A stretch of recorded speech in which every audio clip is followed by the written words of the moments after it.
নমস্কার বন্ধুরা, রমার রান্নাঘরে সকলকে স্বাগত। আজকে দেখুন আমি একটা যে রেসিপি দেখাচ্ছি সেটা হচ্ছে মটরশুঁটি শাক ভাজা। এইবারে দেখুন এখন তো অনেক রকম শাকই বাজারে উঠেছে, শীতকালে কচি কচি সুন্দর সব শাক পাওয়া যাচ্ছে। তা আমি দেখুন এই মটরশুঁটি শাক কুচি কুচি করে কেটে নিয়েছি, বাজার থেকে এনেছিলাম একদম কচি শাক। আর এটা আমি দেখুন এরকম কুচি কুচি করে কেটে ধুয়ে পরিষ্কার করে জল ঝরিয়ে রেখেছি। একদম মানে কোনো মশলা না, কিছু না, একদম ইজি একটা রান্নাটা, একদম সহজ আর খেতে তো দুর্দান্ত হয় এই শাক ভাজাটা। তা আমি কিভাবে করছি সেইটাই আমি দেখাচ্ছি। দেখুন বন্ধুরা, এই যে আমি বড়ি নিয়েছি, বড়ি দিয়ে ভাজবো। বড়ি দিয়ে এইটা খেলে পরে অসম্ভব সুন্দর খেতে লাগে এই শাকটা। আমি ওই বড়ি দিয়ে ভাজবো, এই জন্য বড়ি নিয়েছি। এই দেখুন কড়াই আমি একটু তেল দিয়ে দিয়েছি 2 টেবিল চামচ। এইবার আমি বড়িটা দিয়ে দিচ্ছি।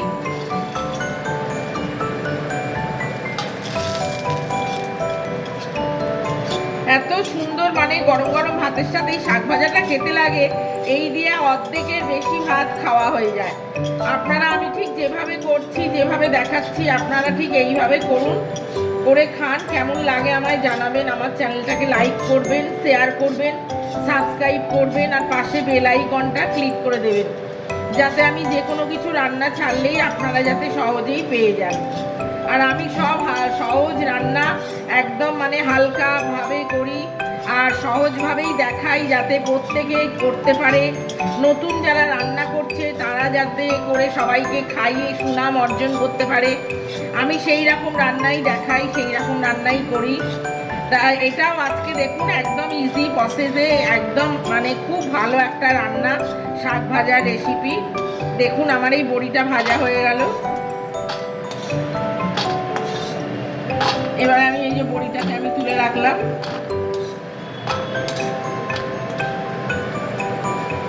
এত সুন্দর খেতে লাগে এটা বন্ধুরা, আপনারা না খেলে বুঝতেই পারবেন না যে এত সুন্দর একটা রেসিপি।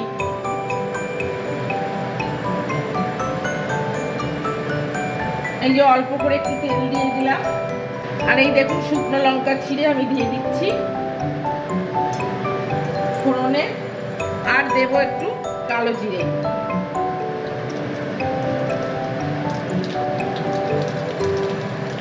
শুকনো লঙ্কা আর কালো জিরে একটু ফোড়ন দিলাম।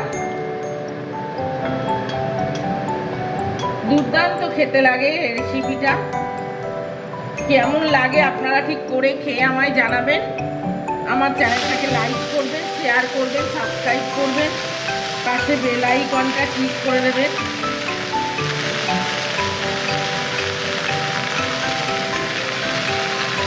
ভীষণ কচি শাকটা একদম।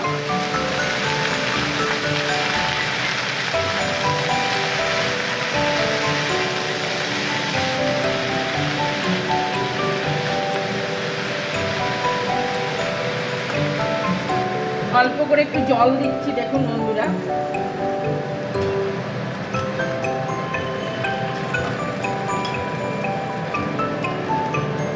এবার একটু নুন দিয়ে দেব। নুনটা আপনারা আন্দাজ মতন দেবেন। একটু সামান্য করে একটু হলুদ দিয়ে দিলাম।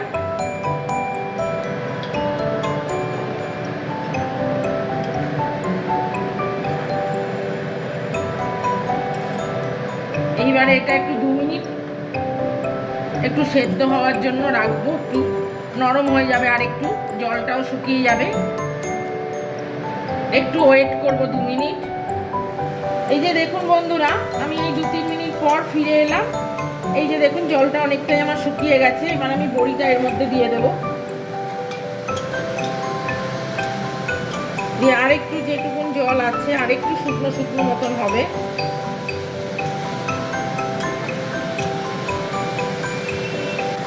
আপনারা যদি এর মধ্যে কেউ রসুন কুচি দিতে চান তাহলে দিতে পারেন। আমি রসুন কুচিটা দেওয়া খুব একটা পছন্দ করি না, ভালোবাসি না খেতে, যার জন্য আমি রসুনটা দিইনি। আপনারা যদি কেউ মনে করেন রসুন কুচি দেবেন তাহলে তাও দিতে পারেন কুচি কুচি করে, সেটাও খেতে খুব সুন্দর হবে।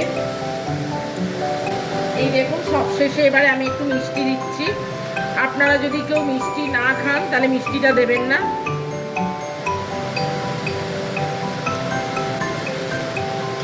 ব্যাস, এতে আর কিছুই দেওয়ার নেই, একদম আমার এটা পুরো রেডি হয়ে গেছে। দেখুন অসাধারণ খেতে লাগে, গরম গরম ভাতের সাথে দুর্দান্ত স্বাদ হয়। আমি ঠিক যেভাবে করলাম আপনারা ঠিক এইভাবে করুন বন্ধুরা, করে খান। কেমন লাগে আমাকে জানাবেন। আমার চ্যানেলটাকে লাইক করবেন, শেয়ার করবেন, সাবস্ক্রাইব করবেন, পাশে বেল আইকনটা ক্লিক করে দেবেন। আজ তাহলে এই পর্যন্ত, নমস্কার।